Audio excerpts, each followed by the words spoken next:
Le damos la bienvenida a la congresista letona. Buenas noches y gracias por venir. Gracias a ustedes por la invitación. No, gracias además que está usted medio enferma, ha venido igual estoicamente. Le agradezco muchísimo por esa deferencia. No hay nada que agradecer. Vamos al tema de fondo, congresista.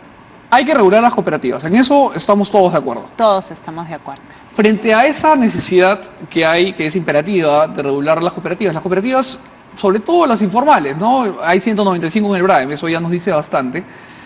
Pueden regularse de dos maneras: a través de la ley que usted ha planteado y a través de la ley que ya venía discutiéndose. Una pretende darle facultades a la Superintendencia de Banca y Seguros, y la que usted plantea es tener una superintendencia específica para cooperativas. Explíquenos por qué la diferencia.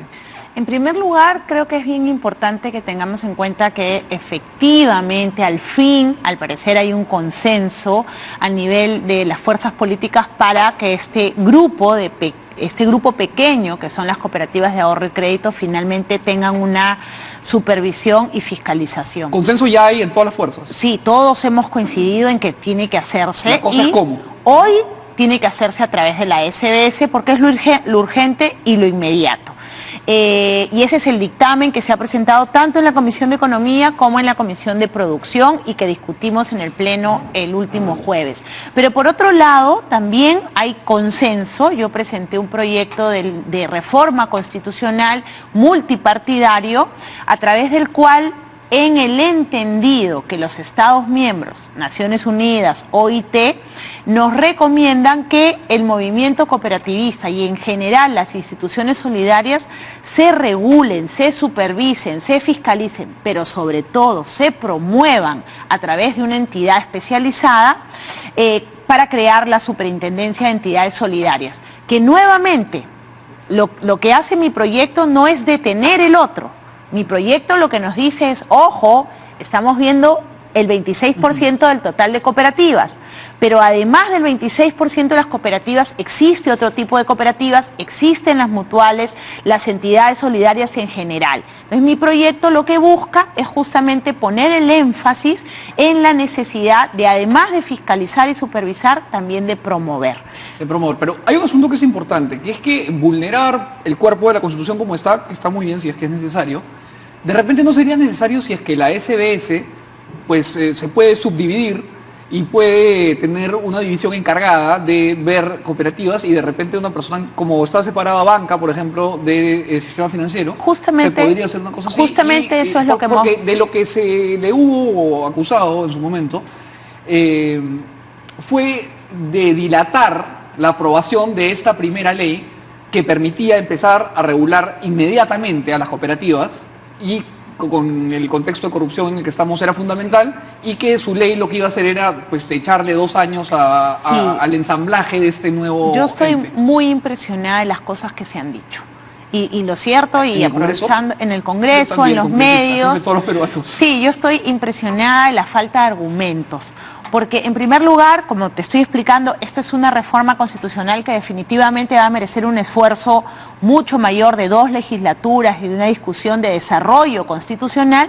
Y esta ley que no estaba lista, que es obvio que no estaba lista. O sea, se cuestiona mucho el retorno a la bicameralidad, la etapa reflexiva, pero el hecho concreto es que los jueves nos hemos dado cuenta que esa supervisión efectiva y directa e inmediata de la SBS no se iba a dar como estaba el dictamen. Para empezar, no sabemos cuántas cooperativas hay. No, en primer lugar porque no tenemos la información. O sea, la SBS tiene data, pero sesgada, y además la SBS tiene un enfoque distinto al que en realidad significa el movimiento cooperativista. ¿Por qué? Porque la SBS tiene un know-how relativo a cómo se regulan los bancos y no ha desarrollado la expertise para supervisar a las cooperativas. Y en la SBS, no habiendo ese criterio de especialidad, hay que desarrollarlo. Ya, pero bajo esa lógica, por ejemplo, el universo de las cooperativas es tan distinto al universo de la banca privada como el de las pymes, al de las grandes empresas. Bajo esa lógica, entonces, habría que crear una SUNAT para pymes. No, porque hay regímenes especiales que se han aplicado y que se han ido ajustando de acuerdo a modelos internacionales. Sí, Totalmente de acuerdo, pero la lógica de las pymes va más allá con políticas transversales de productividad, de competitividad. En el caso de las cooperativas, y va a estar el ministro de Comercio Exterior de Ecuador, veamos el caso de Ecuador, el caso de Colombia, que tienen una superintendencia de entidades solidarias bajo el mismo esquema del que yo he propuesto. Pero nuevamente, Mijail, en ese momento en que se debata mi proyecto y que lleguemos, en el mejor de los casos, son 87 votos para lograr una reforma constitucional, tomaremos la decisión si queremos que las cooperativas y el movimiento cooperativo en nuestro país se desarrolle, como lo ha alcanzado en países del OCDE, donde el movimiento cooperativo logra no solamente el desarrollo local, sino una articulación productiva en economías pequeñas. Y me imagino que eso permite por supuesto, empujar hacia el mercado. Por supuesto, esa es la visión que yo tengo del movimiento cooperativo en el Perú. Yo no satanizo el movimiento cooperativo, es más, en el Perú es fuerte. Simplemente hay que promoverlo, además de fiscalizarlo y supervisarlo. Y ver que no laven plata. Por supuesto, pero volviendo justamente a ese esquema de evitar que este pequeño grupo de cooperativas de ahorro y crédito, que nuevamente es un espacio del total de instituciones solidarias, pueda tener una regulación efectiva, una supervisión eficaz, inmediata, es que cuestioné, y no solamente yo, lo hizo el Frente Amplio, lo hizo Alianza por el Progreso y muchos de mis colegas de bancada, el dictamen que se nos presentaba. En primer lugar, porque el dictamen posterga la intervención directa de la SBS hacia el 2025. Yeah. Luego establece que del 2019 al 1 de enero del 2025 la superintendencia, la SBS, va a delegar o encargar, porque ahí había doble término y no se entendía. Y no es lo mismo. Y no es lo mismo jurídicamente y tampoco como sistemas administrativos. Y se va a supervisar, va a delegar o va a encargar en un tercero privado la facultad de supervisión. Va a ser un colaborador. Y en tercer lugar, un hecho que a mí me parecía gravísimo, digamos, por mi sesgo de exfuncionaria pública, que se pretenda que esa contratación se exonere de la Ley de Contrataciones del Estado. Eso es lo que proponía el dictamen, entre otras cosas que hemos remarcado el día del debate. Entonces yo creo que con ese esquema, la supervisión efectiva e inmediata de la que hablamos, que es necesaria en este momento en que se acusa a las cooperativas de ser utilizadas para lavar dinero, no estaba siendo correcto. Y ahí alzamos nuestra voz de protesta, se ha satanizado el movimiento, se nos ha acusado de muchísimas cosas y yo creo en un debate alturado de propuestas e ideas. Pero lo que nos está diciendo es que con el dictamen que ha llevado usted a la Comisión de Economía y luego a la Comisión de Producción... No, ese no es mío. Ese es un dictamen que se sustenta en un proyecto presentado por la SBS y por el congresista García Belaunde. Ya, es el dictamen de la ley que viene trabajándose hace años. De la ley que viene trabajando. Pero me dice entonces que su propuesta no es mutuamente excluyente con la para ejecución nada, no del excluye. contenido material de esa ley. No excluye, porque soy consciente que este sueño de tener una entidad ad hoc para las cooperativas, para las mutuales, para las asociaciones y para las instituciones solidarias en general, es una reforma que es de largo aliento, que me encantaría que se apruebe antes de que me vaya al Congreso, pero que es de largo aliento y que va a significar... Bueno, lo evaluaré en su momento, pero si el debate sigue así... ¿Se ha vuelto congresista si el pueblo lo pide? No, no se ríe, camarógrafo. Eso es, cuando él se ríe es que mira, la pregunta es correcta. Es muy duro ser congresista en estos momentos. Estamos viendo la campaña que hay de cuestionar duramente al Congreso y creo que esta clase de debates donde deberíamos ir al fondo y no a lo anecdótico, no a los insultos, no a atacar personalmente a los proponentes o a los críticos de un dictamen, es el que justamente hace que muchas personas se desanimen de hacer política. Estoy completamente de acuerdo con eso y además en algún momento nos ha tocado discrepar y lo hemos hecho de la manera más alturada del mundo. Pero, ojalá que así fuesen los debates. Pero en el Congreso...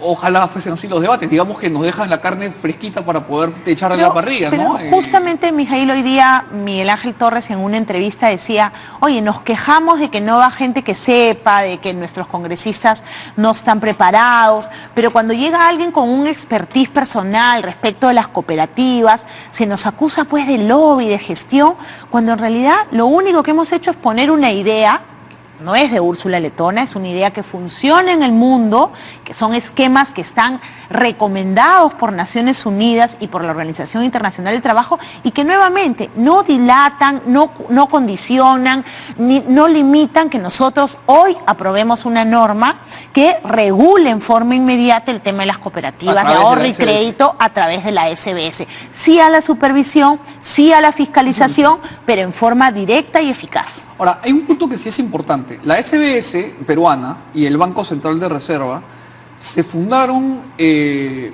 con su configuración actual en los años 30 en una misión que trajo el presidente Benavides de los Estados Unidos, cuya idea inicial era reducir el Estado. Entonces, la idea con la que se configura tanto la SBS como el Banco Central era que el mercado sea el que acote este tipo de situaciones a través de sistemas de mercado, ¿no? Arbitrajes, etcétera. La idea que usted de alguna manera está presentando atenta un poco contra el fin teleológico, si queremos, del funcionamiento inicial de la SBS, ¿no? Claro, en realidad porque parto de la premisa de que se trata de regular instituciones que tienen fines distintos. La banca, la microfinanza tiene un fin de lucro. Y por eso es que necesitan una supervisión, digamos, mucho más agresiva, especializada. Claro, porque hay un ánimo, de obtener un beneficio económico. Pero en el caso de estas instituciones solidarias, sí, la conformación, su espíritu, los principios son totalmente distintos. Un cooperativista... En la teoría. Claro, en la teoría. Que justamente ahí está el problema, porque efectivamente un cooperativista o una asociación civil, por ejemplo, tienen la idea de ser constituidas con una finalidad de, primero, no búsqueda de lucro, que no es lo mismo que no pagarse sueldos, a veces ahí la gente se confunde, y no busca finalmente entretejer relaciones comerciales ni vínculos comerciales con otras personas jurídicas, ¿no? Pero en el Perú hay cooperativas que son banquitos. Es que en el Perú, nuevamente, el movimiento cooperativista es fortísimo. Lo que tenemos que hacer es desvincular las verdaderas cooperativas que tienen estos principios con esas pseudo cooperativas que vienen siendo utilizadas para fines ilícitos. ¿Y por qué propongo también esta figura nueva? Porque hoy son las cooperativas de ahorro y crédito, 26% del total de cooperativas, pero mañana pueden ser las mutuales y mañana puede ser otro tipo de asociaciones las que sean utilizadas para lavar dinero. Entonces y partiendo de esa distinción, es que creo que nosotros deberíamos buscar la especialización, los principios cooperativos desde el área de la promoción. Si nosotros promovemos el movimiento cooperativo, van a ser justamente estas instituciones cooperativas. ¿Por qué promover el modelo cooperativo? Porque es un modelo que nuevamente funciona en el mundo y que en nuestro país genera desarrollo en esas zonas donde este sector de la banca y la microfinanza no llega. No, ya lo sé, pero tenemos data de que es más eficiente tratar de que llegue el sistema de cooperativas que tratar de que llegue el sistema de microfinanzas o el sistema bancario. Sí, hay data que demuestra que eso es mucho más efectivo y además en cuanto a desarrollo económico local. Por ejemplo, mi padre es de Abancay, en Apurímac, mi esposo es de Chalhuanca, un pueblito un poquito más un poco más lejano a Abancay. Tú no encuentras una agencia bancaria, pero sí encuentras 3 o 4 cooperativas, claro, unas con agro, otras con servicios, otras en temas... En Abancay hay banco, creo. Pero nuevamente, o sea, bancos con determinada oficina, pero en realidad el crédito al que accede un agricultor vía una cooperativa es mucho más barato que el crédito que pudiese acceder con un banco. Por los riesgos, básicamente. ¿No? Básicamente por los riesgos, pero ahí hay una esencia que el Estado peruano no puede ni debe desconocer respecto de la diferenciación de lo que son el movimiento cooperativo. Es verdad, en Fuerza Popular tenemos una clarísima vinculación con las cooperativas, pero eso me parece bien importante que lo diga abiertamente. Lo digo abiertamente. Hay vínculos que son innegables. Por supuesto que tenemos una vinculación, creemos en el movimiento cooperativo, creemos en las MIPES y lo hemos dicho, nuestro plan de gobierno, y tú sabes, yo he sido la coordinadora general del plan de gobierno, nuestro plan de gobierno habla de esos nuevos motores de la economía, esos nuevos motores de desarrollo. Es un capítulo entero, es más. Es un capítulo. nulo. Entonces, para nosotros sí está en nuestro ADN, pero no porque se nos pretenda vincular con actividades ilícitas, sino porque hay, por supuesto, una relación con estos sectores emergentes que tanto bien le hacen a sus localidades. Y hablamos de sectores de la pesca, de la agroindustria, hablamos de la minería, de la pequeña minería formal. Entonces, para nosotros sí va a haber un sesgo respecto de la promoción de las cooperativas y respecto de una supervisión y una fiscalización adecuada. Pero eso no nos quita, y no nos puede quitar, el ojo de que hoy hay un problema y que en ese ADN naranja de búsqueda de ponderar el movimiento cooperativo nos toca hacer que esta tendencia de que se satanice a las cooperativas por pseudo cooperativas que lavan dinero, lo tenemos que cortar. Y la única forma hoy, la única propuesta concreta para frenar ese tema es que hoy la SBS asuma en forma inmediata, efectiva, no a través de terceros, no exonerándose de la ley de contrataciones, la supervisión y el control de esta clase de cooperativas. Ya, entonces, si es que su proyecto de ley no vulnera el contenido del otro proyecto de ley, ¿por qué se ha armado la pampa? Yo creo que en primer lugar porque no leen. Y ahí también hay un problema con la prensa, que repite y repite, cierto sector de la prensa, porque yo veo que estás muy bien enterado, pero hay cierto sector... se está hinchando. Cierto sector de la prensa que no lee nada. Yo escuchaba hace poco hablar de vinculaciones con fulano, con mengano. La verdad hay que ponerse a leer. El dictamen de la Comisión de Economía no nos asegura esa supervisión que tú y yo y que muchísimos peruanos queremos en forma inmediata de la SBS. Y yo lo escuchaba en el Congreso, queremos que la SBS... Sí, pero lo que estás diciendo, no. ¿Has leído el dictamen? No. Entonces, por Dios, o sea, hay que leer. Y lo que hemos hecho es leer y hemos dicho, ojo, para la supervisión efectiva e inmediata tienes que corregir esto, tienes que evitar la exoneración de la ley de contrataciones, tiene que ser inmediata, no cuando se apruebe el reglamento, y cositas que de repente por nuestro sesgo... deberían especialmente, por ejemplo, leer? Varios. Los que han hablado, yo he escuchado ese día, por ejemplo, al congresista Gino Costa. Sorprendidísima. Gino fue mi jefe en el Viceministerio del Interior, ¿ya? Y es una persona que debiera conocer el Estado por medio. Quienes hemos sido funcionarios o servidores públicos tenemos un sesgo clarísimo respecto de estas exoneraciones a la ley de contratación. Porque saben que por ahí... Es fuera del sistema. La guacha, claro. Es fuera del sistema. Mira, lo sabe cualquier persona de a pie. Tú le preguntas a alguien de la calle, ¿usted le parece bien que alguien se exonere de la contratación pública? Te va a decir que de ninguna manera. Bueno, en el dictamen que él ha defendido con mucha vehemencia, acusándonos de lavadores de dinero, estaba este tema. Entonces, yo termino por no entender y por preguntarme, Mijaíl, con toda sinceridad, ¿quién no quiere una supervisión efectiva? ¿Quién quiere seguir con esta tendencia de satanizar a las cooperativas? Porque para mí, ya siendo mal pensada, me queda hoy este sistema mal planteado que no genera mayor beneficio a la supervisión de la SBS, es un sistema que va a terminar fracasando y que va a significar que gente... Usted lo que plantea es que hay intereses de que la situación, el statu quo no funcional se perpetúe. Eso es lo que ¿Qué intereses cree usted que son esos? Se habla mucho de intereses de la banca. Yo no me he metido... De la gran banca. De la gran banca. Yo no me he metido a investigar. Y lo digo públicamente. Pero el día que hubo la sesión de constitución donde yo sustenté mi proyecto de ley de reforma constitucional, los congresistas críticos volteaban con los asesores de ASBank y con los asesores de la SBS a cuestionar no el fondo de mi proyecto, sino temas de forma y acusaciones personales. Eso a mí me llamó muchísimo la atención. ¿Le generó suspicacia? Me generó suspicacias. No me metí a investigar porque la verdad, Mijaíl, no he tenido tiempo. Pero lo que usted podría elucubrar es que estos congresistas están siendo auspiciados de alguna manera por la gran banca para evitar que pues estos o incluso se pierdan. Siendo bien pensada, están siendo engañados.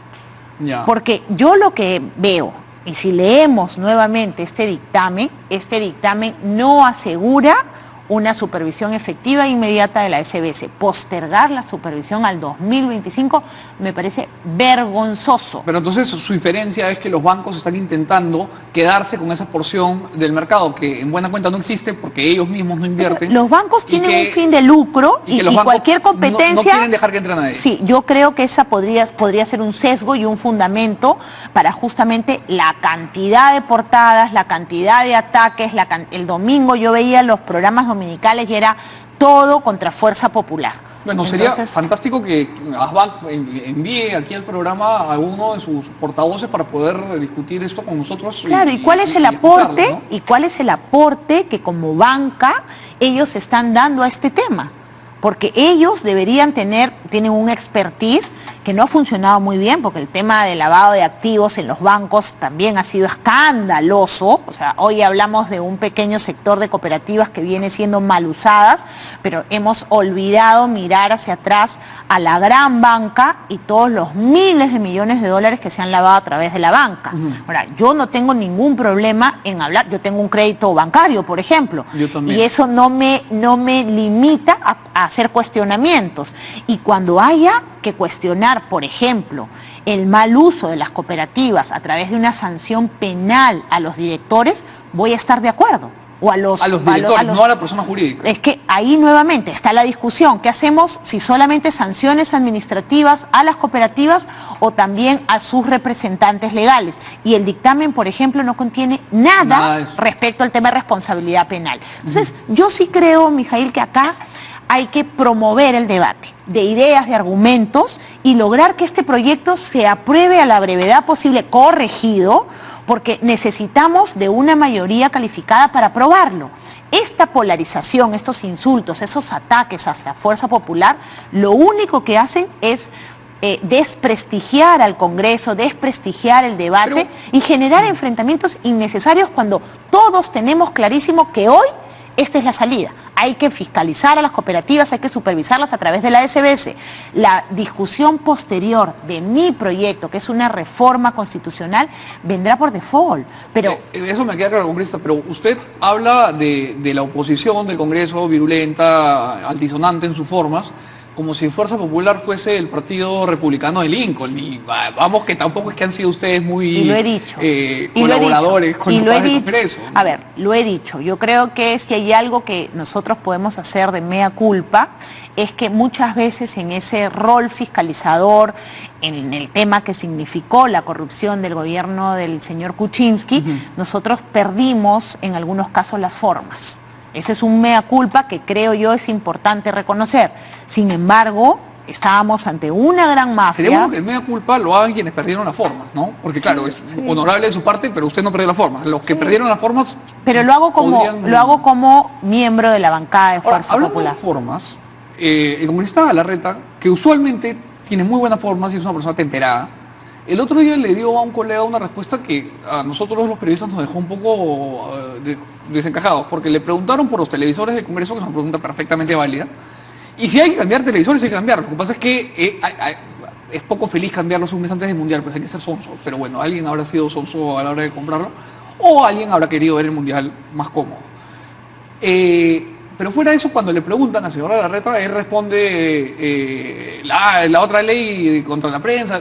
Y uno dice, pero ¿qué tenía que ver una cosa con la otra? O sea, yo creo que no fue son un poco amenazas, ¿no? Yo creo que no fue una respuesta feliz, pero yo sí estoy preocupada, Mijail, porque toda esta campaña que se ha orquestado, que se viene desplegando contra el Congreso como institución. O sea, yo soy demócrata y creo en las instituciones democráticas y el Congreso es el pilar de la República. El pilar de la democracia y yo creo que esto de atacar la institucionalidad nos puede terminar pasando la factura. ¿Por qué? Porque la democracia es una forma imperfecta, pero es la menos mala para desarrollar una república.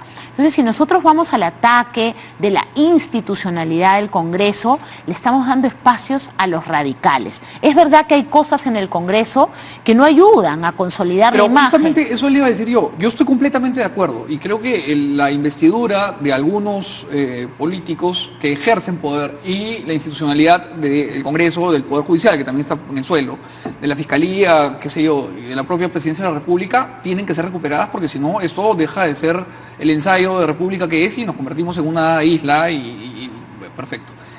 Pero el tema está en que hay un también asunto del huevo y la gallina, porque, desde una perspectiva puede ser una campaña orquestada contra el Congreso, pero cuando hay una congresista que se inventó que fue al colegio, un colegio que no existe, con una promoción entera que no existe y con un director que no existe, donde lo único que faltó fue traer su fiesta de prom que tampoco existía, es su foto, ¿no? Que yo se la pedí, pero no me la mandó, es bien difícil no criticar al Congreso. Totalmente de acuerdo y por eso hablaba de situaciones válidas. Y el Congreso está haciendo su esfuerzo y hemos reconstituido la Comisión de Ética, Fuerza Popular ha cedido la presidencia, hemos vuelto a reabrir, yo soy miembro de la Comisión de Ética, hemos reabierto el caso de la señora Ponce, yo no participé en la votación que se le archivó, la critiqué, pero finalmente todos, Frente Amplio, Fuerza Popular, Alianza, incluso estamos metidos en el tema. Lo que yo veo hoy es a cierto sector, ciertas bancadas, que lo único que hacen es criticar al Congreso cuando en realidad pierden. ¿Qué sector? Por ejemplo, he escuchado a Jorge del Castillo criticar el tema de los televisores y en un conocido programa de radio le sacaron el oficio en el que él había pedido también su televisor. Entonces, esas actitudes de sacacuerpo, de esto no es mi rollo, yo soy el pulcro, el santo, no, yo creo que hay que hacer un mea culpa general y empezar a construir institucionalidad con bases sólidas y para eso necesitamos que esta clase de debates que son de fondo, que tienen que ver justamente con el desarrollo productivo de nuestro país, sean alturados, sean debates que se sostengan sobre argumentos y no sobre insultos. Y cuando la prensa destaca la parte de los insultos y los agravios y no ha leído, porque yo le he preguntado a tus colegas, a varios de ellos, si habían leído siquiera mi proyecto y me dijeron que no, es que tú dices, oye, vamos, algo está pasando, algo estamos perdiendo perspectiva como país. La prensa tiene un rol fundamental en estos temas de fondo, donde se debe ponderar hoy, oye, ¿qué hacemos para promover el desarrollo cooperativo y qué hacemos para mejorar la supervisión? Esa debe ser nuestra discusión. En defensa de la prensa, le puedo asegurar que los periodistas de este canal lo han leído. O sea, estoy seguro que Mávila lo ha leído y yo que estamos en la noche estoy seguro que Mario lo ha leído, estoy segurísimo. Yo también. Verónica. Yo he estado con Mávila, de este canal he estado con Mávila el día viernes desde un enlace telefónico, un microondas. Claro, pero está usted en el Congreso. Estaba en el Congreso con los ministros y el Premier y la verdad que es distinto, pero por ejemplo Mávila me hacía mención a un reportaje de este portal Ojo Público, que entiendo goza de prestigio por una investigación que hizo, pero que sacó una noticia absolutamente falsa, de que a mí un supuesto gestor cooperativista me había hecho el proyecto de ley. A mí nadie me hace los proyectos de ley. Mis proyectos de ley los hago yo. Era una noticia absolutamente falsa. Yo conversé con Ojo Público antes de que la difundan y sin embargo, lo único que tú puedes desprender de esa investigación de Ojo Público son hechos falaces. Eso, bueno, tendrá que responderlo Ojo Público y rectificarlo si es que toca. Pero te pongo ejemplos en los cuales hay que corregir todo. Hay que decirlo también, ¿no? Está bien. Congresista, para terminar, ¿va a tratar Fuerza Popular de quedarse en la mesa o no? Yo creo que hay que hacer el esfuerzo, yo creo que hay que... ¿No sería un buen gesto en este proceso de reconstitución del Congreso, de volver a ganar algún pulso frente a la ciudadanía, que Fuerza Popular permita que la oposición dirija el Congreso? Yo creo que hay que analizarlo. Yo creo que al momento de tomar la decisión como bancada, si presentamos lista, esa va a ser una arista de evaluación. En forma personal, yo creo que hay que ir a la generación de consensos y a presentar una lista propia. Nosotros somos mayoría, no porque nosotros hayamos votado así, sino porque así lo decidió el país. Entonces, hay un buen sector de la población que nos sigue, que nos quiere, que nos ha apoyado y que nos quiere ver en la mesa. Entonces, yo creo que hay que pelear la mesa en el buen sentido, con ideas, Por tratando supuesto, de construir, con propuestas. convencer ¿Y quién a cree que las... sería un buen candidato de Fuerza Popular? No lo hemos visto, creo que aún Pero es usted, me prematuro. imagino, Hay, tiene hay muchos, ideas, ¿no? muchos candidatos, muchas personas que podrían presidir la mesa. Si se lo proponen, ¿usted aceptaría?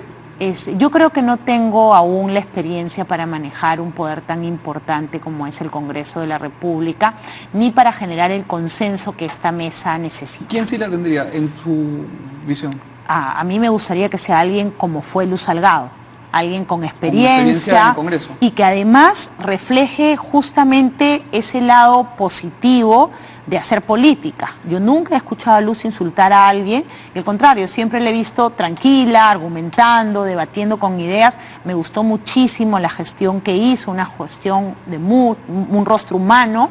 Creo que incluso Lucho con esta contestación, digamos, poco acertada al periodista, pero creo que ha sido uno de los mejores presidentes que yo he visto en el Congreso, con contenido, con formación. Pero, lo que pasa, le hacía la pregunta porque Cintia Aramayo ha dicho que no estaría mal que Fuerza Popular deje la presidencia del Congreso.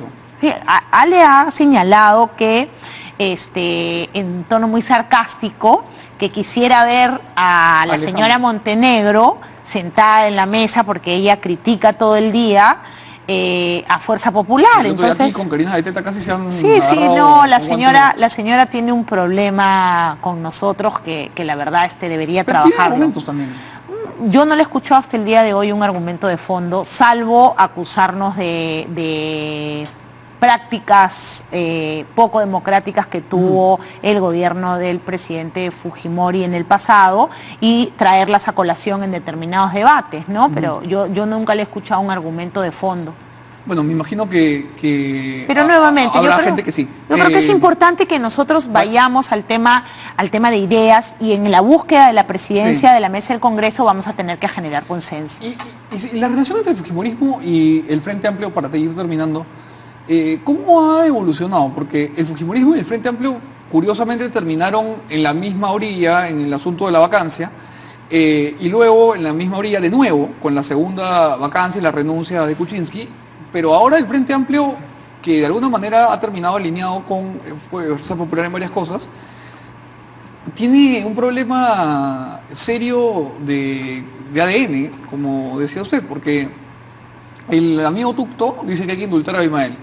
La señora Foronda contrata a una terrorista sentenciada a 18 años de cárcel y le paga el sueldo con mis impuestos y con los suyos y con los de todos los peruanos y con los de los hijos de los que la señora mató, junto con sus amiguitos en sarta de ratas terroristas. Y está el señor Justiniano Apaza, que es absolutamente incapaz de decir la palabra terrorista. Él habla de presos políticos, como si esto fuera Irlanda.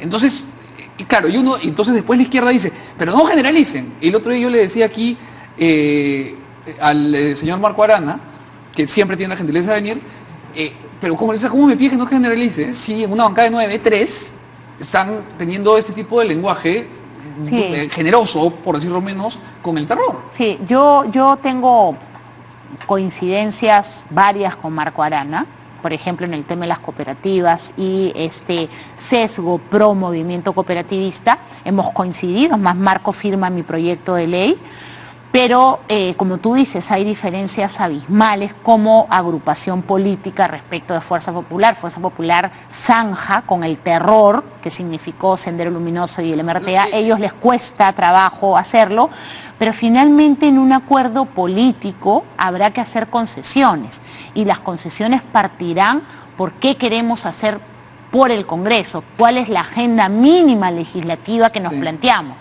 Le hacía esta última pregunta porque el señor Velázquez dijo en la portada que el Frente Amplio le está haciendo el juego al fujimorismo y están jugando en pared porque no quieren perder su ministerio. Yo la verdad es que no creo que el tema, por ejemplo, con Marco Arana vaya a un ministerio o no. Yo creo que hay coincidencias de fondo en aspectos que están vinculados al desarrollo social. Y yo sí tengo coincidencias con él. Pero al momento de una negociación de la mesa, por ejemplo, lo que no puede pasar es que la negociación por la mesa termine beneficiando a gente como Kenji Fujimori. Claro. Esos son aspectos en los cuales no se debería zanjar. No se podría haber una negociación política respecto de que el señor Tucto no sea sancionado. ¿Qué sí concedería, por ejemplo? Yo creo que habría temas que podríamos concesionar mutuamente si habría una negociación política con el Frente Amplio respecto, por ejemplo, a temas económicos, a temas de medio ambiente, donde es necesario que nosotros tengamos ajustes al modelo económico. Y lo he dicho, yo soy férrea defensora del modelo económico, del modelo de una economía social de mercado, pero también soy consciente de que el modelo hay que irlo perfeccionando. Un ejemplo es el régimen de la agroexportación, donde tenemos un tema que mejorar. Y pero estamos trabajando, pero eso no puede significar que deroguemos el régimen. No, de acuerdo. Entonces, sí creo que hay temas en los cuales para la mesa se deberían debatir. Yo le agradezco muchísimo por haber venido, ha dejado bastante clara su posición con respecto al proyecto de ley y queda claro que no hay entonces esta falsa dicotomía entre el proyecto de la congresista letona y la ley que estaba promoviendo el congresista García Belaunde. Así que creo que tema bien entendido, tema terminado.